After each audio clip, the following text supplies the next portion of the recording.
Yo, dito kami ngayon sa Sunken Garden. Kasama ko ngayon si Pax. Kevin Pascua po, dating SP.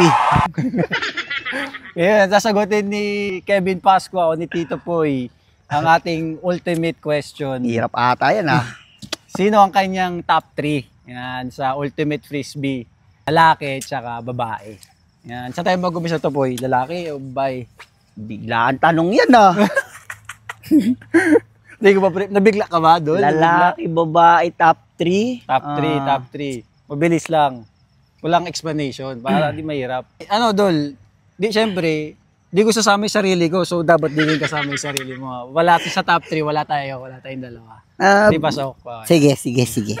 Sana kilala pa to ng mga bagong players ngayon dyan. So sa lahat na makakapanood nito, top 3 ko, lalaki is una pa rin, in any particular order to mga sir. Pero yung idol ko pa rin, si Panoy de los Santos. And siyempre, pinsan ko. Si Harley ba? Kuya Tito Christian Guerrero. Christian Guerrero. Second and third, baka sabihin nyo, bias no? Kuha tayo probinsya. Sa lahat ng probinsya dyan, friends ko kayo lahat. Taji Pasigna. Yung team nito, Boy?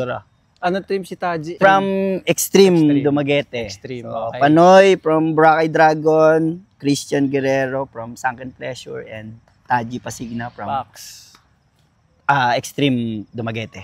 Nice. Tapos sa lalaki.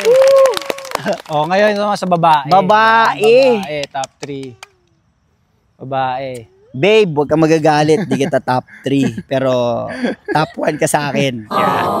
Shout out. Para makabawi. Shout out. Kaya stay put.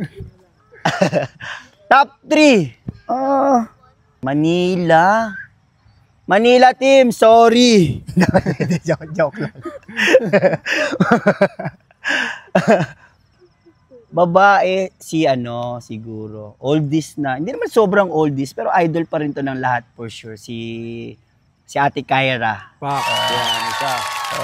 Malayo na nga si Ate Kyra, nasa ibang lugar na siya. Pero isa pa rin yun. I mean, solid. Isa pa rin yun. Malupit talaga. Second, siguro punta ako kay Maymay from Boracay Dragon. So that's second. Veterans. Ito lang yung mga nakasama ko kasi. Mga nakita. So, sa mga ngayon dyan, mga bago. So, dapat kayo nasusunod sa mga to. So, ano pa ba? Sino pa? Next. Sino ngayon? Punta ako kay Bonyang ngayon. Bonyang from Bukidnon. Tama. Bukidnon. Yun lang po. Yun. Pasensya sa mga hindi ko natawag, pero sobrang idol ko kayo lahat. Alam niyo yan. So, kita tayo sa field. Thank you. Yun ang top 3 ni Tito Boy sa lalaki at sa babae. Ngayon, comment nyo below kung sino yung next na interview natin sa top 3 nila. Yun. Thank you. Check to Boy.